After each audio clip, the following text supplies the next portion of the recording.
Listen to the 48 Hours podcast for shocking murder cases and compelling real-life dramas from one of television's most watched true crime shows. Go behind the scenes of each episode with award-winning CBS News correspondents and producers in Postmortem, a weekly deep dive. Listen to 48 Hours wherever you get your podcasts. This episode is brought to you by Marvel Studios Echo. All episodes streaming January 9th, only on Hulu and Disney+.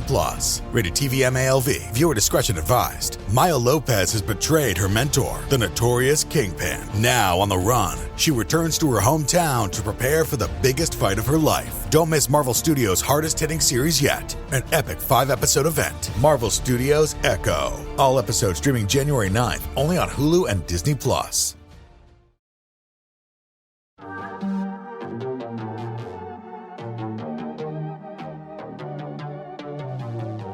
Hey y'all, I'm April. And I'm Caroline. And this is your Bloody Happy Hour. Caroline, are you ready for this? This is your newest guilty pleasure. It's the bloodiest part of your week.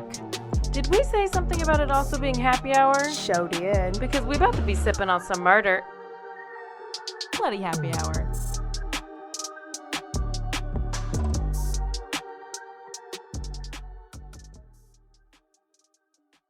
Hey y'all, this is April. It's Thirsty Thursday. And this is Caroline. WAP.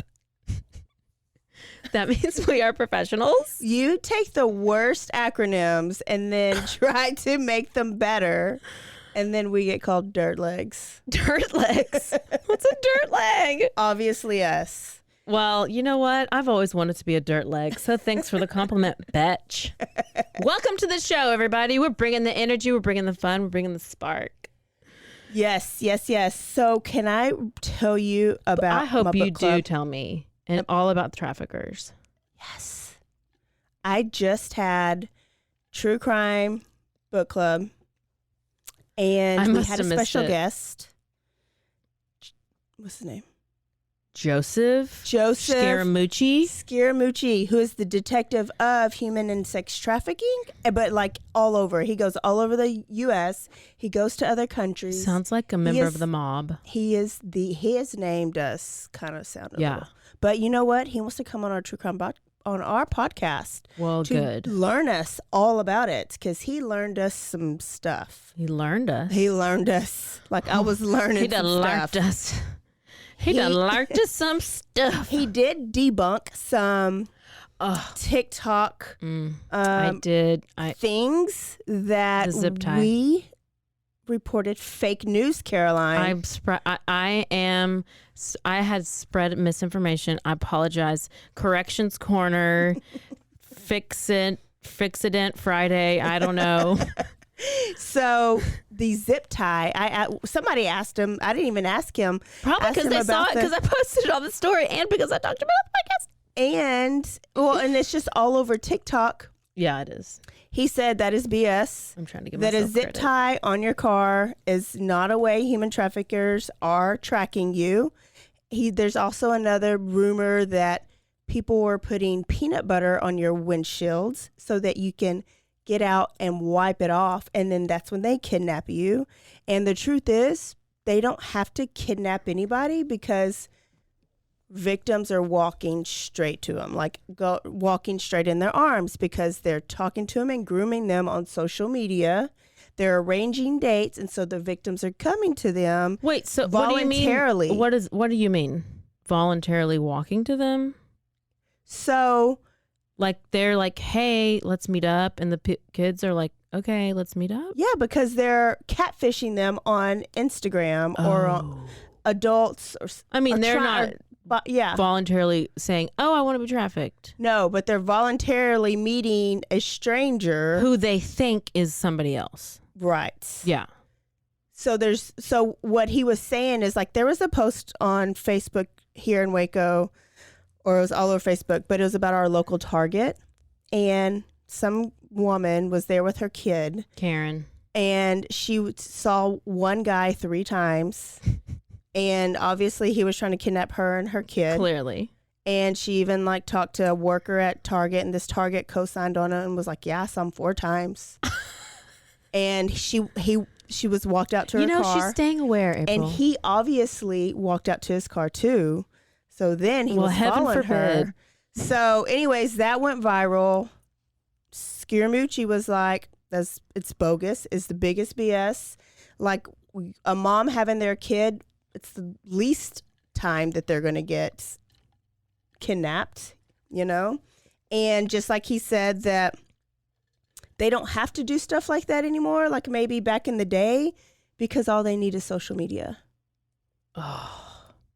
So go to Target, go to Walmart, go to H-E-B, stay aware, stay alive. But really, folks don't really want us. She just had a baby. I did hear that the number one place for people to get trafficked is at the Super Bowl. He talked about the Dallas, the game, the basketball game one. Yeah. Okay. And the girl's story was she got a drink and then she woke up in Oklahoma City. Turns out she was Instagramming somebody who she had already knew she was meeting at the game and left with that person. And she did wake up in Oklahoma City, and she did not plan that part. So it's not victim blaming. It is that if you dig deep, like the girls in McGregor that went missing for a couple days, that they just walked right out the door to the person that they thought that they were going to meet, that they were trusting. Turned out, can't trust them. So did she see the person and still went with them, even though they weren't some young kid? Or maybe it was the young kid was part of capturing them. Well, a lot of times these are older men targeting younger girls. Right. So whenever she goes and meets up with this guy. But she knew it was an older man. Oh. Yeah. Okay. I don't understand. He had 2 I need more phones. Explanation. One phone was people actively trying to purchase child porn. The officer. Yes. Yeah. And then the other one was people actively trying to pay for sex from an underage girl.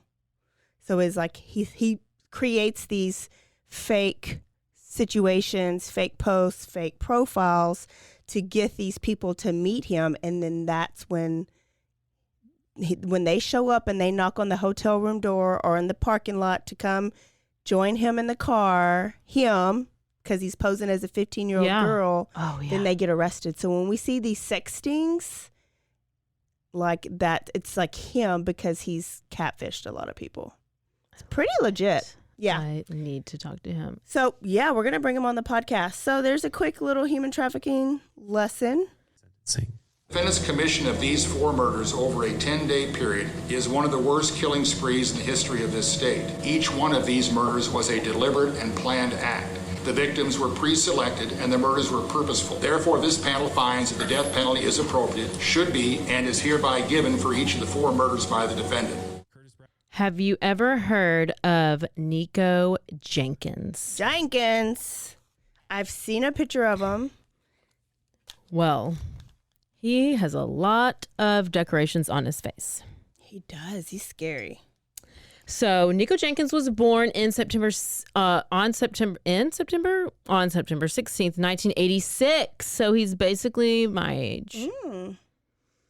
Omaha, Nebraska is where he grew up. He was born in Colorado. David McGee was his dad. Lori Jenkins is his mom. He has 4 siblings. He has 4 sisters. His father wasn't around much, and his mom raised him mostly by herself. He had a very troubled upbringing. This little Nikko. He was physically abused. He witnessed a lot of violence and abuse between his parents and literally all of his family. I'll tell you more about that in a second. Wait, violent abuse of all of his family? He witnessed abuse within his whole family. Okay. Cousins, brothers or sisters, parents, everybody. Oh. They're just Real dysfunctional. very, very. So it's very normal for violence and abuse. Okay. That's all he knew growing up in his childhood. So there was an incident between his parents where he had to break them up, and there was blood, and he had to like clean up the blood off the floor. Like, he's 4 years old. Oh. I mean, yeah. So this, like, his family also has this extensive background of violence. His great grandfather was named Levi Levering, and there's this like family tree that I'll post on the post. He was a tribal leader in Omaha, and 38 of the descendants are convicted criminals. Damn. So collectively they have 38, and they have committed 633 crimes since 1979. Somebody did some research getting those numbers. Well, it's this huge family tree, and it's like the grandpa, and then it's like, I mean, who they married to, this, all the kids, and it's just convicted, in jail, murders, robbery, like everything. So yeah, pretty much he was exposed to everything as a kid. When he was 7 years old, he brought a loaded handgun to school. Okay. No one was harmed, but this caused him to go straight into foster care. Because he got taken away. Yes. So this was the first like instance of him coming across, like, I guess, the police's radar. His family was obviously well known around the area because of all the crime. So when he's in foster care, he speaks to a therapist for the first time, and he talks about wanting to hurt himself. I mean, imagine a 7-year-old talking about this. And he's talking about wanting to hurt others, and he says that he's hearing voices in his head, and that the voices are telling him to hurt other people, and he actually wanted to harm his classmates when he brought that gun to school, but he didn't shoot them. He wanted to, but he didn't. And like I said, this is real bad. You're just so young, and that's just awful. It's awful. So he was also excessively wetting the bed.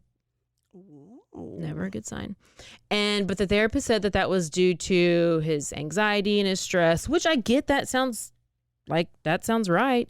All the stress from his home life. So he was then diagnosed with bipolar disorder, which is like, okay, are you even fully developed to already have that? I don't know. I'm sure you can have characteristics. When I was researching this case, I was like, this would have probably been the best one for Casey to be on, just because there's so much of mental health that comes into play in this, and he then tries to use it like to his advantage. So nothing was done. They just diagnosed him with this, and then he bounced from foster care to foster care throughout his childhood. He eventually went back to his like mom's house, and then he just kept getting into trouble. So at 11 years old, he joined his first gang. Was he the oldest, middle, youngest? I think he was the youngest. Okay. I think he was the youngest. So he joins his first gang at 11. He starts carrying a weapon at all times. And throughout his teenage years, he's convicted of arson, weapons charges, robbery. And because of all this, he was in and out of juvie, like throughout this whole period of his life. So in 2003, he's 17. He commits 2 armed carjackings, and this results in him being sentenced 14 to 15 years in prison. So he's first sent to a youth facility because he's still a minor, but then as soon as he turns 19, is that the age that it happens? I think it differs. It's 17 here. Okay, so, I guess it's different in Omaha. He goes to the adult prison once he's able to go to the adult prison. And his prison behavior was not very good. He didn't have a change of heart when he got to prison? No, he didn't. It was very eventful. He was charged twice. Once for assaulting. He got furloughed to go to his grandma's funeral. So he got to be released with supervision to go to the funeral. Well, then, he assaulted the guard. So he got in trouble for that, like beating up the guard. And he would take part in prison riots. And so he got in trouble for that. So he's disciplined for that. He's he's doing tattoo activities. I guess he's just like carving tattoos on himself. He's attacking other inmates. He's getting into gang stuff. He's creating or carving like shivs out of toilet brushes, like plastic toilet brushes, to use it as weapons. I mean, the things that they do in there. I've seen toothbrushes. A toilet brush? I'm surprised they even let them have those. I know. So because of this behavior, he now goes to solitary confinement. That's going to help his mental state. So what do you do? Huh? I said, but what do you do? I know. It doesn't help the situation, but hell, you got to contain his ass. I don't know.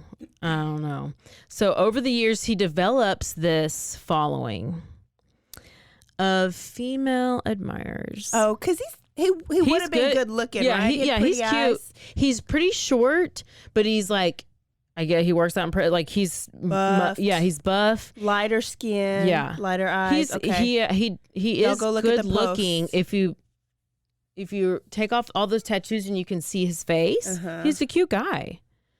What a waste. I know, it's so bad. So he's in solitary confinement. He develops his following, and the officers refer to this following as the cult of Nikko. So all of these incidents, like his prison troubles and everything, they cause him to get 5 more years to his sentence. So now his sentence is 20 years, but this is weird. He only serves 10 of the 20 years. And out of the 10-year sentence, he spent 60% of the time in solitary confinement, including 2 solid years consistent solitary confinement. And it gets so bad because this is also the justice system, an issue with the system. Yeah. Before he was able to get released, so he has his 20-year sentence. He's only served 10 years. And the final 2 years, he's been in solitary. So before he gets released, he has to do a psych eval. Well, because obviously he's struggled with mental health. He has anger issues, and he's been self-harming. He's carving tattoos in his face, okay? So he was on like 15-minute suicide watch because he was repeatedly mutilating his face. So at every 15 minutes, somebody had to come check up on him? Okay. Yes. He even... Hang on. His face is scarred up. Like, it's more than tattoos. It's like deep scars like he had. Oh, yeah. Just wait till I tell you what he carves in his face. Oh, okay. He even told the staff that he wanted to eat the heart of women, men, and children. I mean, he could have just been saying that, but he could have wanted to do it. I don't know. I'm not Nikko. And now a word from our sponsors.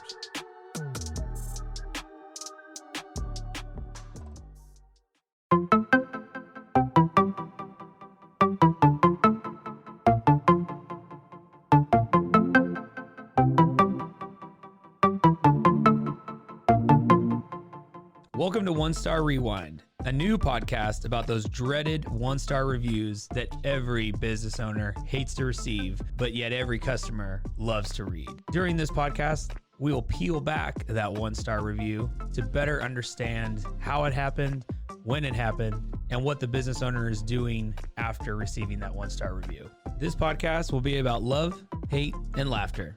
On One Star Rewind, we will meet with real business owners who will tell their stories and how they do rely on reviews for their business.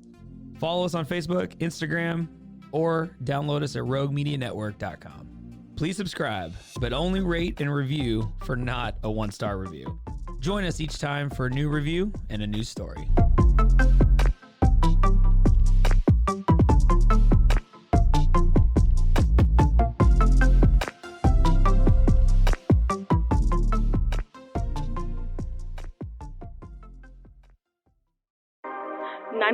What's your emergency? Do you hear that? It's coming from the house. It's coming from inside the house? Do you mean? Could it be? The Poltergeist. New from Rogue Media. 2 haunted hotties talking about haunted places. Every episode we dive deep into the darkest places and give you a bit of history. We're getting spooky in all the right places. You've gobbled your last ghoul. Follow along for the craziest and spookiest stories with Debbie's Dark Tourism. The Stanley Hotel, Winchester House, the Alamo, Hotel Monte Vista, and more spooky places. Find us at _Poltergals. POLTERGALS. Look over your shoulder. It's us, The Poltergals. Wherever you consume the podcast, you can find us there.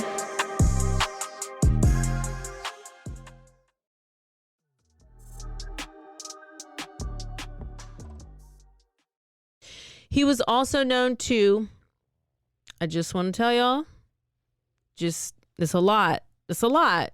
It's about to be a lot. I never heard about this. He wanted to drink his own urine. He also wanted to drink and snort his own semen. Oh. That's a new one. He's going crazy in there. That's a new one. Apparently, according to Nikko. What'll happen? April, this is nutritional supplementation. Because when you're snorting and drinking your own semen, it increases your serotonin levels. And it helps you manage stress. Huh. Did you know that? No. Is there a study done? Sure, Jan. Sure. Sure, Jan. So Nikko has he's snorting his semen. He's drinking his pee. He's living his best life. Okay? Yeah.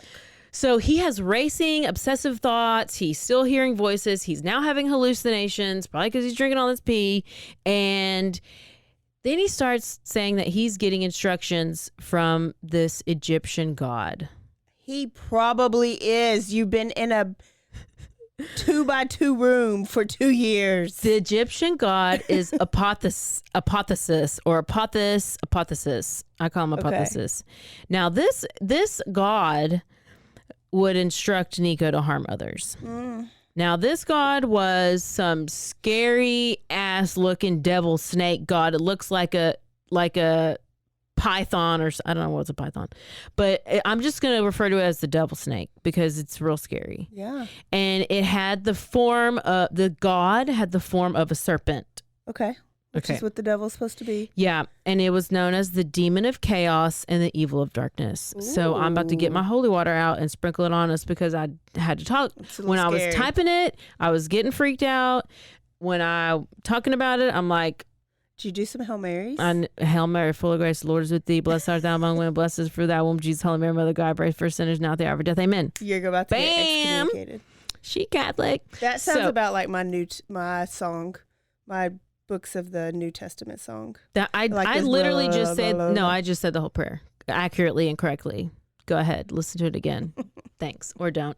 So, knowing all of this, the authorities decide that Nikko is obviously ready. He's obviously ready to rejoin society. I mean, just because all the signs point to yes. Yeah, just because he's drinking his pee and his semen, and this is right. The devil snake god and he's hearing voices and hallucinating. Let's release him. Let's do it. I think that's a great idea. So he's released July 2013. Straight from solitary confinement. Okay? So not only he's too dangerous to be in general population of the prison. But he's not too dangerous to be released into society. Who is this? Who makes this decision? I don't know why they wanted to I don't know why. I don't. It's like the same people that let Kenneth McDuff out? Make it make sense, April. Can't. Make it. Okay, but you know what? You wouldn't think, but yeah, obviously it has to get worse because we are talking about murder here. So it gets worse. He's released, without any parole. That was an accident. That any had supervision. To have been an accident. No parole, no supervision. Okay, I'm trying to understand this. Doesn't make sense. So he had asked to not be released. And he had asked for help over and over and over, but never got it. And he even said, if you let me out, I'm going to kill someone. Wow. And I would assume that if you are like that, you wouldn't be allowed to purchase a weapon or to be in possession of a weapon if you are on parole or like felon. Felons can't. Right. Yeah. Okay. Yeah. But he was allowed.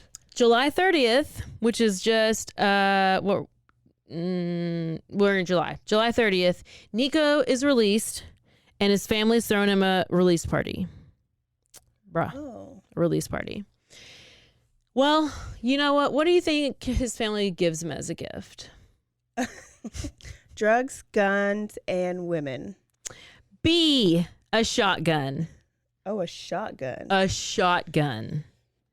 They give him a gift. He's given a shotgun from his uncle Warren Levering. This guy comes back up later. So, like I said earlier, I don't know how parole works, but I would assume that, especially if you have had armed robbery, if that's why you're in jail, you shouldn't be able to have a gun, but now he has a gun. So he gets into some trouble at this party because he has a girlfriend. Well, his girlfriend is there, and then guess who else shows up? The cult of Nikko done showed up at the party. They've been looking for So him. girlfriend is not happy. She real mad. So he's being inappropriate with his cult, and she's getting pissed because she wants all this attention. Boy, you just got out. Like, so was she a cult of Nikko first? I don't think so. I think she just, I don't know. I don't have that information. Okay. But she's not happy, and they start arguing, and then he starts threatening her, and he's like, I'm going to kill you. I'm going to kill your mom. And this part comes up later. Okay.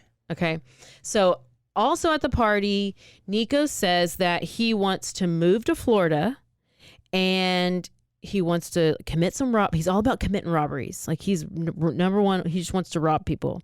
But he wants to go to Florida, commit these robberies, get enough money so he could move to Cuba and fight the U.S. because he hates the U.S. because he thinks he was screwed over.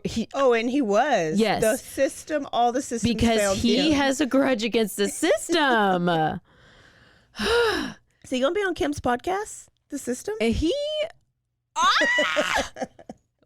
you heard it here first, people. You heard it here first. Wow. So now that was July 30th. He was just released. We're at August 10th now. Okay. Nikko wants to commit these robberies in his hometown. His sister, Nikko Jenkins, and his cousin, Christine Bordeaux, want to join him. So, this is the crime family. So they all want to do this. They're like, hey, let's do it. So Nikko makes a plan, and he wants Nikko and Christine to go to a bar. He wants them to lure two men from the bar, pretend like they're prostitutes, and that they're going to have sex with them. So then Nikko can jump out and rob them. Okay. So it all works. They go to this bar. They pick up Jorge Ruiz and Juan Pena. Okay. Jorge and Juan. So they go with the girls to this private location. They're like, yeah, we're going to have sex. Oh, yeah. Nikko and Christine are just like, whatever. But then all of a sudden they get to this location, and they realize Juan and Jorge realize that they've been tricked because they see Nikko come out of nowhere with this big ass shotgun. And he holds them at gunpoint. He aims the gun at Juan's head, and before Juan could say anything, Nikko pulls the trigger. No. Blood, brains, and skull fragments flew all over the car, and the deer slug. No, it was a deer rifle. Yes. Drilled a massive hole straight through his head. Wow. Nikko and Christine, so they're in the car. Nikko runs up on him. Nikko and Christine, they start screaming because they didn't know he was going to start shooting them. They just thought we were robbing them. So they start screaming, and then Juan's body slumps forward, and Nikko turns the gun on Jorge. And just before Nikko pulls the trigger, Jorge puts his hands in front of his face, blocking it. Yeah. And the gun goes off. The deer slug goes straight through his hands, straight through his head, out of the back of his skull. No. Dead. Instantly. Instant. Nikko then turns out their pockets to empty them, takes all the money he can find, and when he gets home, he tells his mom about the murders, and his mom is like, well, did you get any money out of it? Oh, God. This whole family's the devil. Literally. They're the devil. Literally. I'm going to say it 15 times. Yeah. Well, that was a whole August 10th. Let's move on to August 11th. Oh, the next day. Okay. Yep. 2 down. Here we go. August 11th. 5 a.m. Officers find the bodies in the car. Blood-coated interior soaked into the seats. Their heads were scattered throughout the vehicle. I'm just trying to paint the picture for you here. Yeah. So Nikko is not on the radar of the officers because he has no connection to these people because they just, the cousin and the sister randomly picked him up at the bar. No connection, whatever. Nikko is living his best life. 8 days later, after the murders of Juan and Jorge, Nikko goes to another party and he runs into Curtis Bradford. Well, Curtis Bradford is one of his buddies from prison. Oh. So Curtis done got out accidentally too. Curtis done got out, and Curtis's family was like, don't you be hanging around Nikko. Okay. He's bad news. Don't you be hanging around Nikko. Don't be playing with them Jenkins boys. Yeah, don't be playing with them Jenkins. Nikko is like, I ain't listening. Because, Nikko is going over to Curtis, and he says, Curtis, bro, you want to do some robberies? And Curtis is like, bet. He is not listening. Come on, Curtis. Curtis not listening to his family. Out. So, Nikko's just going around recruiting people for robberies, obviously.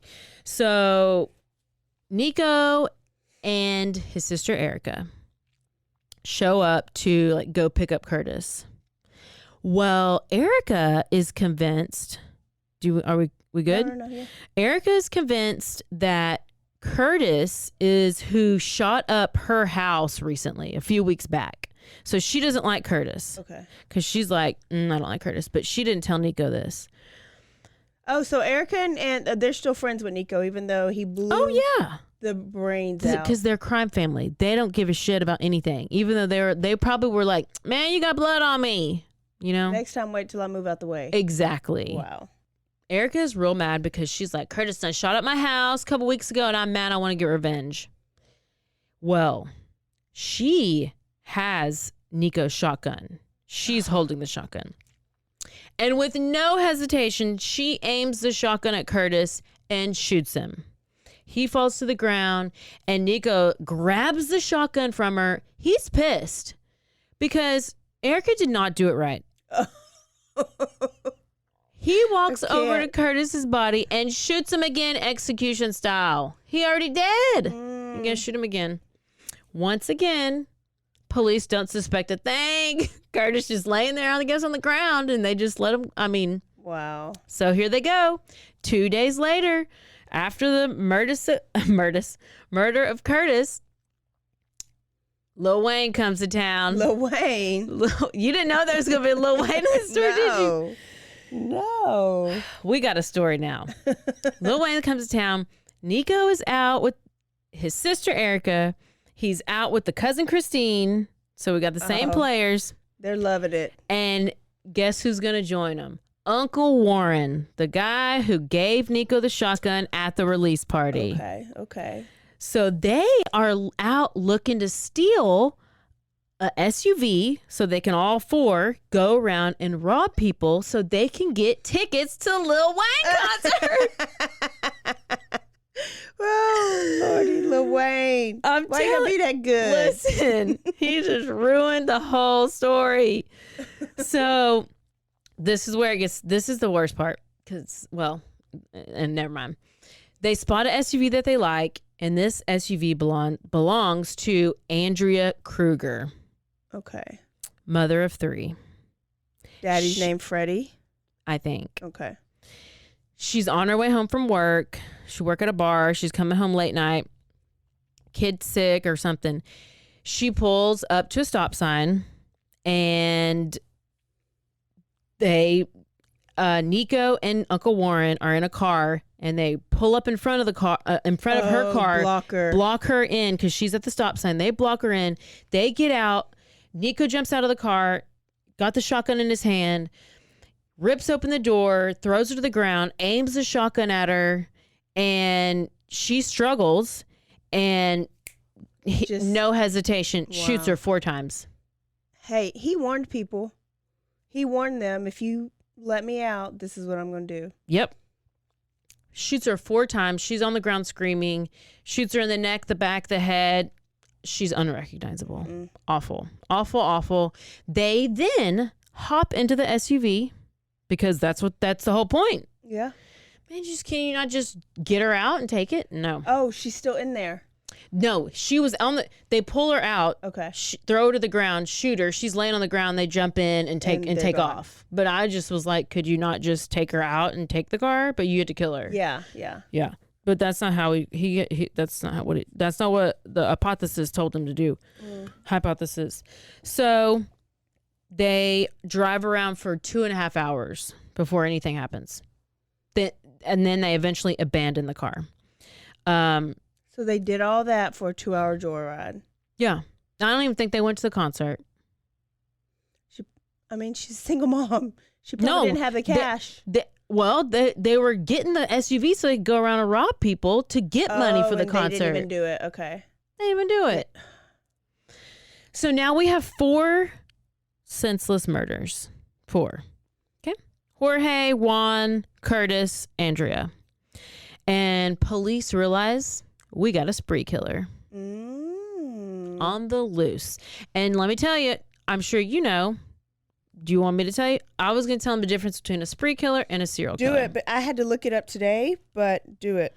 So a spree killer is a killer that does not stop between murders. Yeah. And they move quickly one to the next one without even thinking about it. Random. And they happen in different places. Yeah. The victims of a spree killer are random. They're spread out, and they can cross racial lines, gender lines, city lines. It's just rare. Serial killer is kind of over a long period of time. Series, they usually go lie dormant. Yeah, study your people. You have a certain type and all this stuff. So, yeah. So 10 days go by. No one's been arrested. And they're just going about their lives. Finally, on August 30th, Nikko's arrested. But not in connection with the murders. Oh, what'd he do? Remember earlier in the story where I say he got a fight with his girlfriend? Yes. Because of the cult of Nikko? Because he was threatening his girlfriend because these thirsty ass hoes were coming around to the release party. And so Nikko had been continuing to threaten the girlfriend and saying that he was going to kill her and kill her mom and send demonic forces to the mama house. Oh my God. The devil snake. He was going to send Apophis over there. Well, she's terrified, so then she calls the police and is like, my life is being threatened. He's trying to say he's going to bring this Apophis devil snake over here to me, and please take him away. So then they come and arrest him. Oh, okay. I think they were like, we kind of know his history, so let's just take him. So when he's in jail, police start to realize maybe Nikko is the one committing all these murders. Maybe. They eventually find some CCTV camera footage of someone buying the exact same deer slug ammunition that was used in all 4 of the killings. And was it him? Guess who it was. Take a guess who was buying the ammunition. Erica. Christine. Who was always protecting a boy. Warren. They little boy. The mama. No. Nikko mama, Lori Jenkins. She is up in the store buying the ammunition for him. Police are like, well, we know her. We know her son. And we know the whole family. So. Listen, I do think that they had the Apophis snake, whatever, in their family. I believe in demons. Yes. They are demons. Oh. And it started with Uncle Levi. And now a word from our sponsors.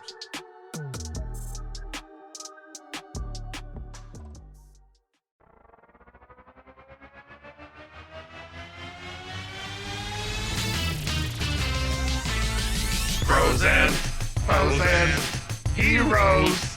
Gonna tell you about bros and foes and heroes. Gonna tell you about. Hey, I'm Zach. And I'm Mike. And we have a fantastic new podcast to tell you about. Bros, Foes, and Heroes. It's the two of us looking into the world of comics, breaking down some characters that you may have never heard of, and some that are just absolutely ridiculous. Yeah, so Zach comes up with a character each time, and I go into it just completely blind. I don't know who this person is or what their abilities are or anything, and basically I guess we kind of go over their origin story and just some of the ridiculous stuff that maybe, especially Golden Age stuff. Oh, Golden Age stuff is always the best, and we will make sure to highlight all of the shenanigans and just absolute weirdness of everything. Yeah, that's right. So subscribe today and follow us on Instagram at Bros, Foes, Heroes. And if you don't, I know where you live. Not really, but please subscribe. Bros and foes and heroes. Gonna tell you about bros and foes and heroes. Gonna tell you about.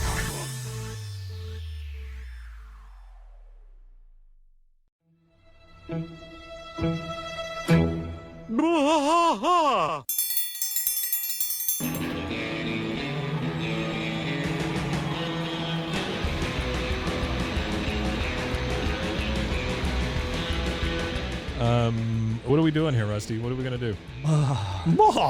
Yep, we're doing the King of the Hill Rewatch Podcast. King of the Hill Rewatch Podcast. Yeah, so we're going to go through one episode at a time. Come along for the ride with us. Come check it out. And give me a good like Dale Gribble quote to go out on. Wingo. Yeah, Wingo. Wingo. Wingo. All right, well join us for the King of the Hill Rewatch Podcast. Deep in the heart of Texas, that drinks his brew and he spits his chew. Deep in the heart of Texas, the TV blares but no one cares. Deep in the heart of Texas, here we go.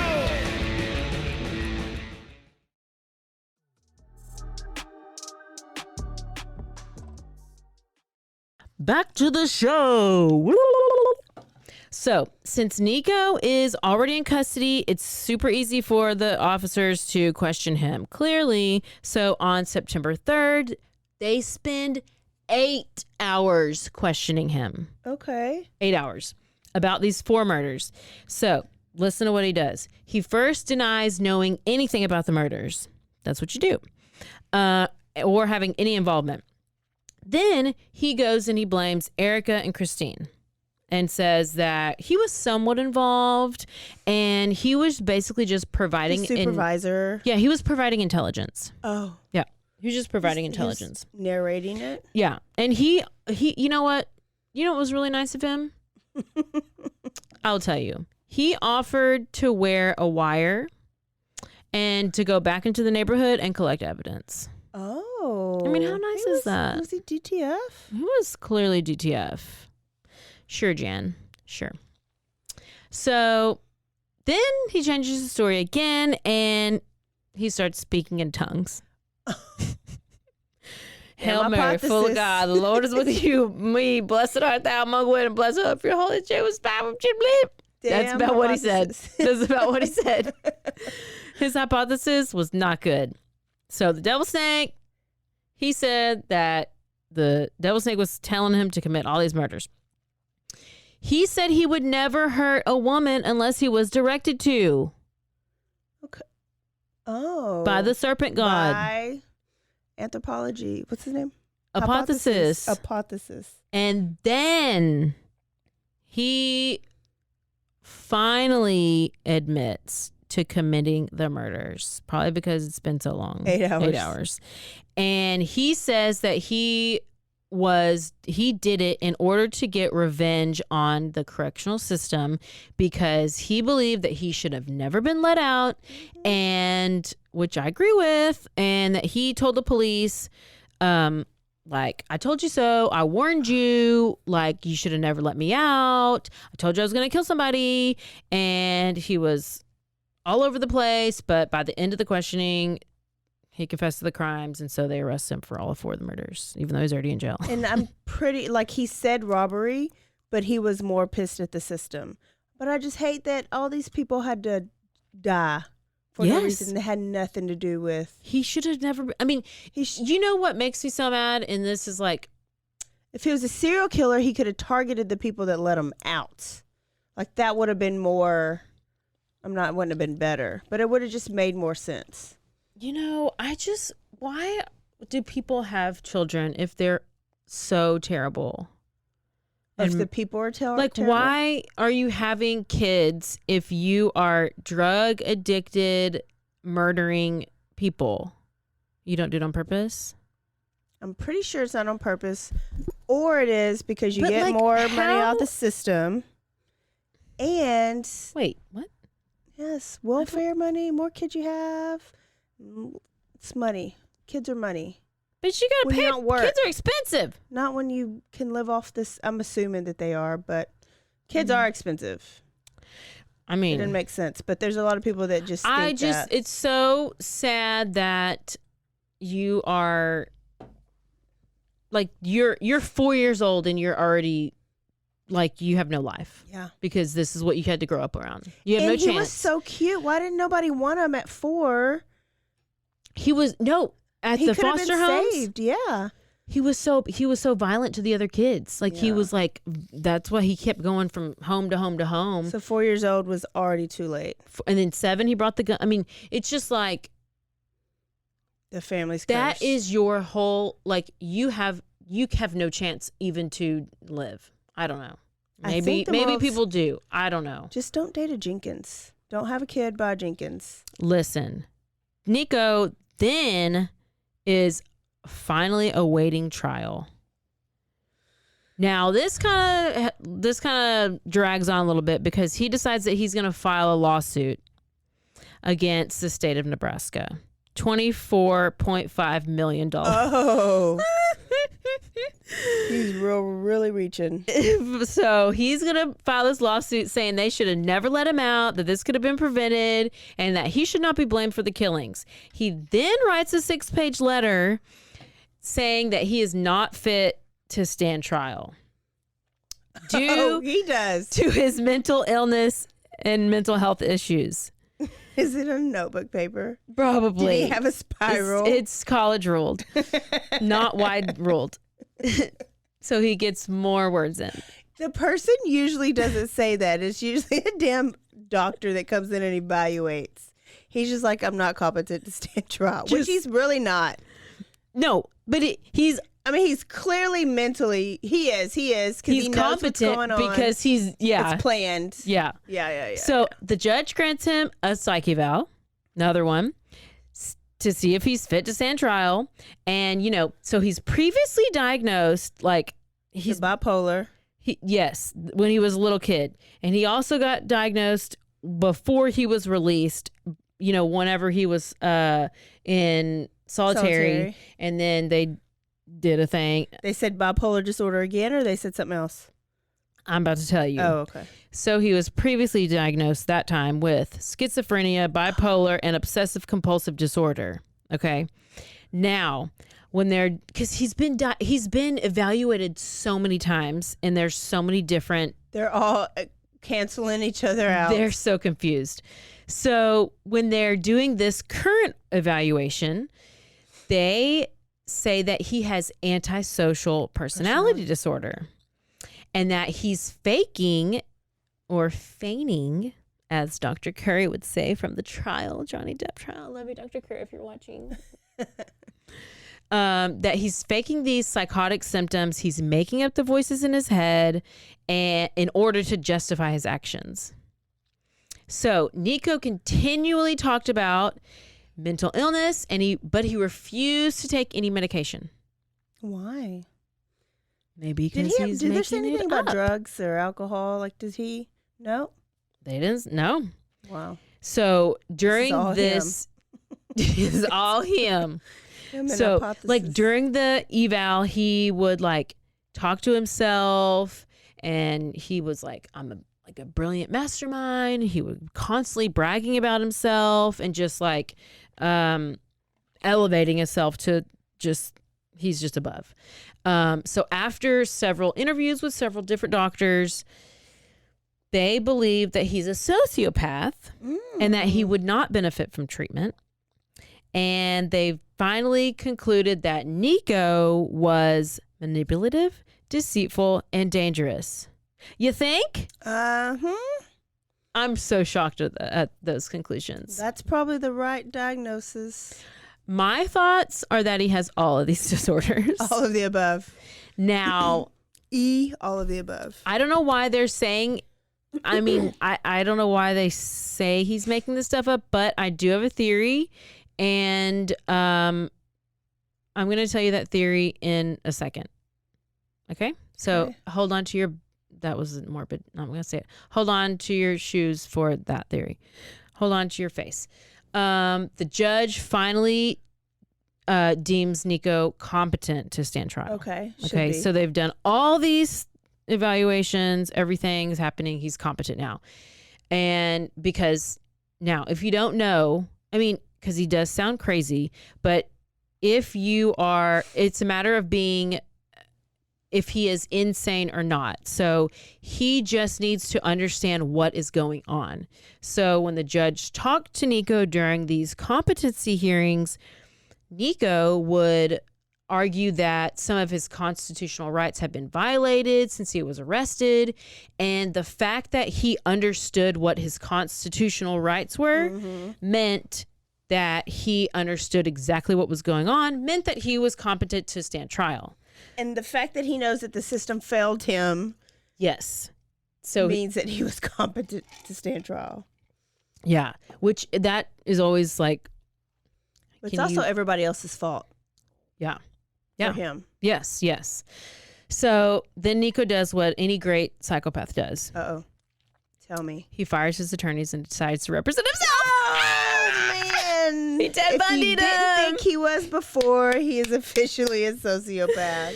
So throughout the whole trial, he denies any responsibility, just like you were just talking about, for the murders. And is there clips of this? Of the trial? Or him represent? Does he interviewing people? No, there's nobody interviewing on the stand. Because he doesn't speak. He doesn't say anything during the trial because that's not the point of it. The point is he just wanted to sit there and make them have to do go through everything, and he was like, no questions, no questions, no questions. Like, just to piss him off. So he's like kind of playing him, you know? And he wanted to hear everything over and over. Is that a way to relive it, you think? I guess, but it didn't even seem like that was what he wanted. He just was like pissed at the system. And so he just spend that money and go to trial. Yes. Wow. So maybe he's actually kind of smart. I know.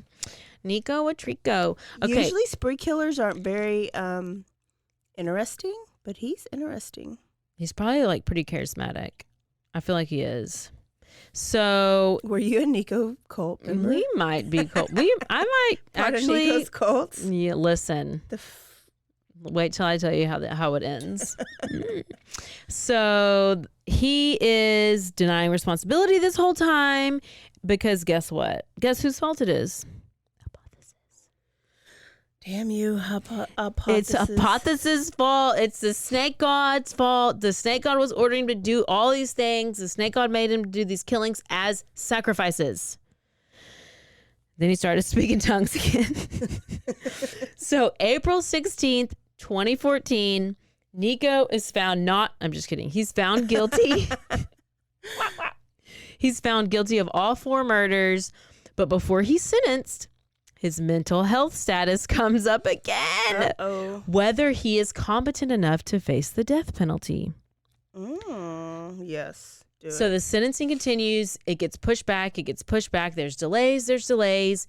And things start making headlines. And this is where the story really starts to go public and starts to get attention. And people start becoming fascinated with this case. Some bizarre things start happening in prison. Okay. He is making waves in the jail. He starts to self-mutilate. Okay? He starts with small cuts. Then he starts to carve things into his face. And what he does first, 666. He carves 666 into his forehead. I don't know how big it is. I when I looked at the pictures, it's not like giant sixes, so it must be like little tiny ones. But guess what? He did it in the mirror. So when you're looking at it, it's backwards and upside down nines. So that's a different type of Apophis didn't advise you how to carve your sixes because you got them backwards and upside down. Listen, I wouldn't know what to do either. So I think he must have maybe he rubbed it in. Because then he decides he's going to carve Satan into his face. So he's a good guy. This reminds me of one of my students. So he then carves Satan in his face. And let me tell you, he also started, if you're watching the video, he starts cutting his lips like right here from your like slits. Yeah. Okay. Like a skeleton face. Can you, like if you have wrinkles on around your lips, okay. You get that from drinking from a straw. You get those. You get it from smoking. And smoking. But what do your lips do when you... I don't drink from a straw like that.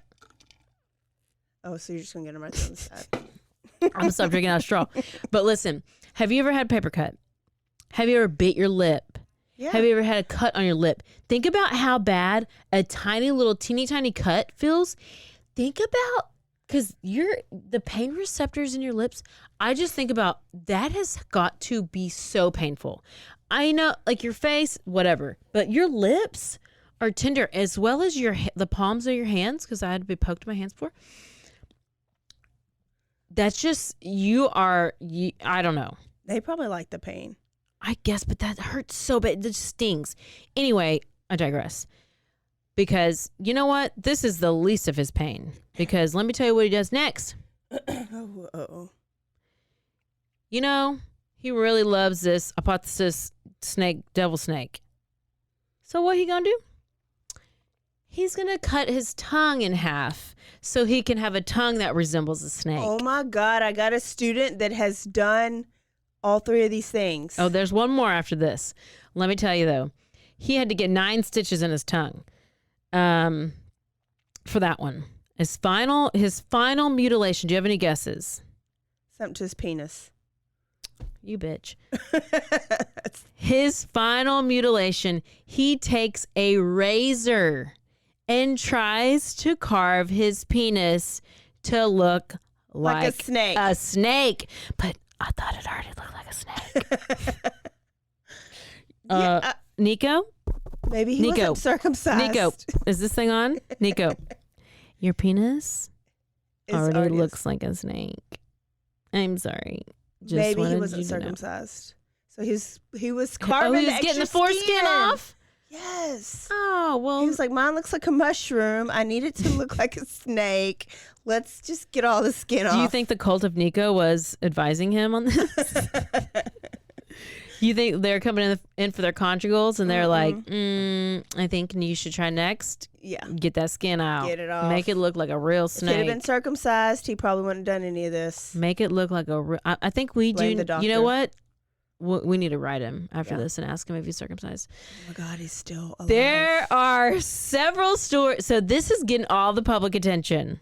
Okay, obviously, this dude is making a snake tongue. He's cutting his lips. He's carving stuff in his face, and he's slicing his penis to make it look like a snake, even though it already looks like a snake, but it might not be circumcised, so we don't really know. There are several stories going around, and of course, mainstream media, you know how they do. They just like say all this stuff, and they get it wrong, and they're like, oh, he's insane. He's trying to do this to avoid the death penalty, and which could be true, but there's no denying that he's still struggling with mental health. May 2017, after a 3-year delay. So this thing made 14 through 17. 3-year delay because of all this stuff that he's doing, because he's carving himself up. Yes. But like, does he not? I don't know. Do you want to not? I don't know. Die. So the delays are this long, and finally he's sentenced. And as you heard at the very beginning of the episode, I know I did too, but I'm doing the story. So he is sentenced to 450 years in prison and 4 death penalties, which is a little excessive. No. Each one of those families probably needed to hear their kid's name and death penalty. I know. I guess. How do you come up with that number, though? It's like, I mean. Yeah, I know. I don't know. Maybe in his other life. But let me tell you, let me go back to my theory from earlier. I said I had a theory. Okay. Did they dismiss his previous diagnosis because they just disregarded all these diagnoses once they diagnosed him? And did they do that because they wanted him to get the death penalty and he wouldn't have got it if he was deemed mentally incompetent? I mean, speculating. But I think you can have those diagnoses and still be declared mentally competent. Like, I think all it's of them? 2 separate things. Like, you can be bipolar, but still be competent to stay in But what trial. if you're schizophrenic? Schizophrenia is I think that's the a little- weird one, yeah. like that. I don't know. Yeah, I don't either. But I don't know. Were they like, we're just ignoring your previous award? I think in Texas, anybody, I don't care what you have, you can get death for schizophrenia. But I don't know. I think that they didn't want to pay for, like when he had the earlier not OCD, bipolar disorder. It's like, okay, did he get counseling? Did he get any prescriptions? Did he get any of that? Because wasn't that when he was in juvenile still? Well, they like apparently he was like 7 or 8 years old when the first therapist diagnosed him with it. Yeah. Oh, okay. And then after that, and then he joined the gang when he was 11. I mean, but his parents probably just don't care. He probably gets out and they're advising the parent, like, and he can't drive to anywhere to do anything, to go to appointment. I don't know. Yeah. When you're still part of the system, like either in jail or on parole, they have to provide you that help and that support. So let's just say he had a broken leg, broken arm, and broken back. He would have been able to go home because you don't want to pay. The state would have to pay for you to go to those doctor appointments, get whatever medicine, get whatever. So maybe it just goes back to money, which goes back to him saying the damn system failed him, which they did. Or it could all be hypotheses. It was his last name. Let me tell you about the players in the story and what happened to them real quick. So, mom, Lori Jenkins, 10 years for buying the ammunition, for knowing he was planning to use it and to kill someone, plus 5 more years, and she is to be released in 2028.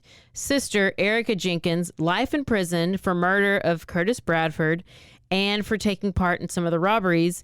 And in 2021, she changed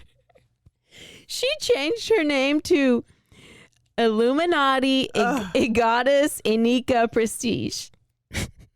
Enika, the girl version of Nika. She's obsessed with him. Cousin Christine, fucking A, sentenced to 20 years for her part in the robbery, even though she was involved in the murders, she didn't actually murder anyone, but she got a lesser sentence. Why? I was about to ask. Because bitch turned into a snitch. She snitched on him. She started running her mouth. She gave the police evidence. She told them everything.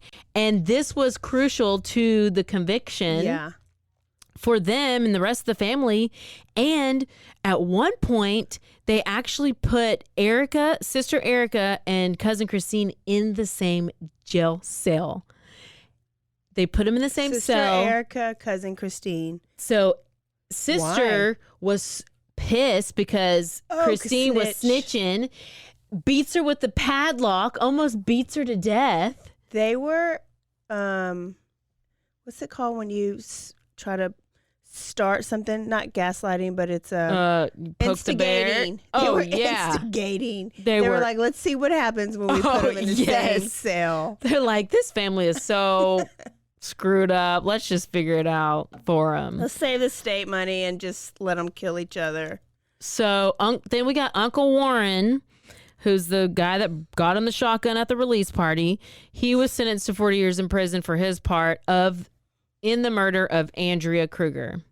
So there were actually several other family members that took part in all these crimes, but these were the main players, because we ain't trying to go through every single one of those 38. No, that's a 10-episode podcast. Yeah, we'll do that next year.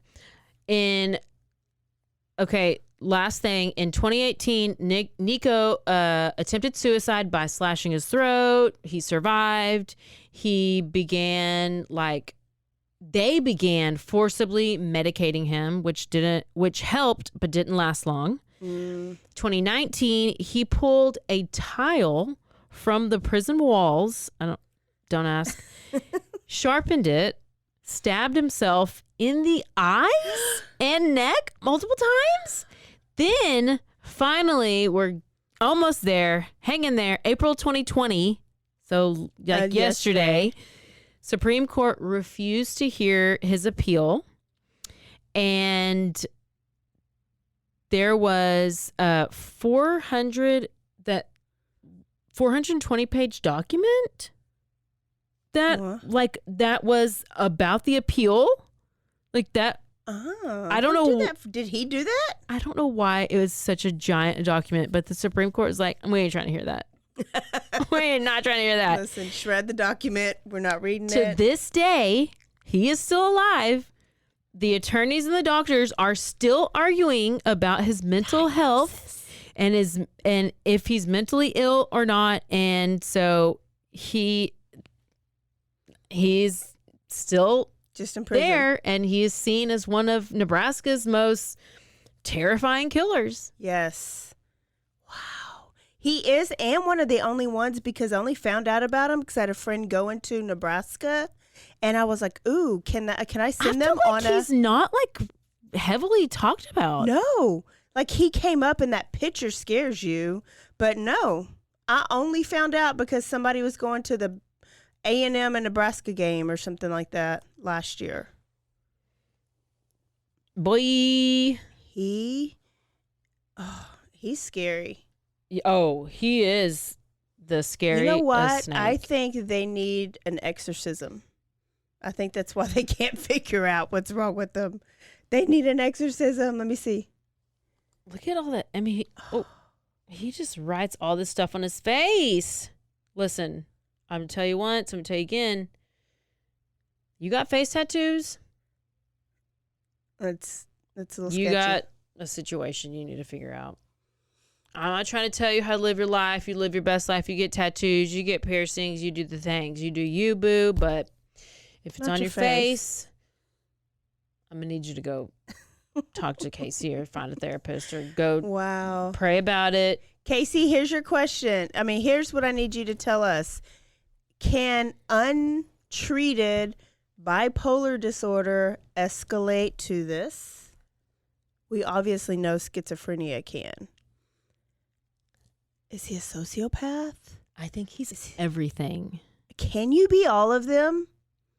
I just Would think medicine help him?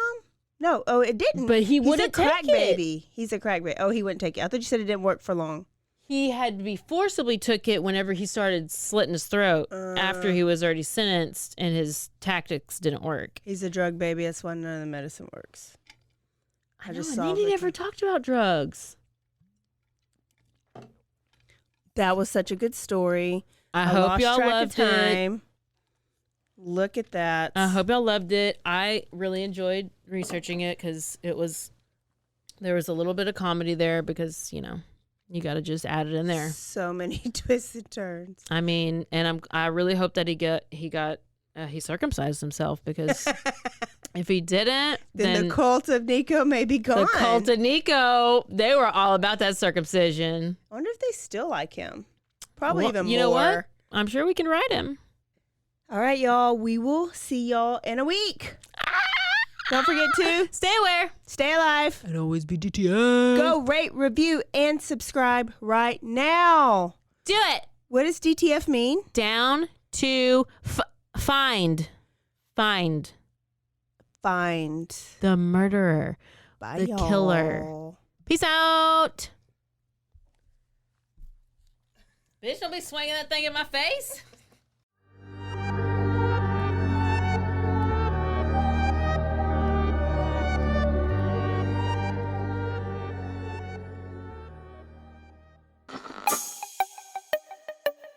This has been a Rogue Media podcast.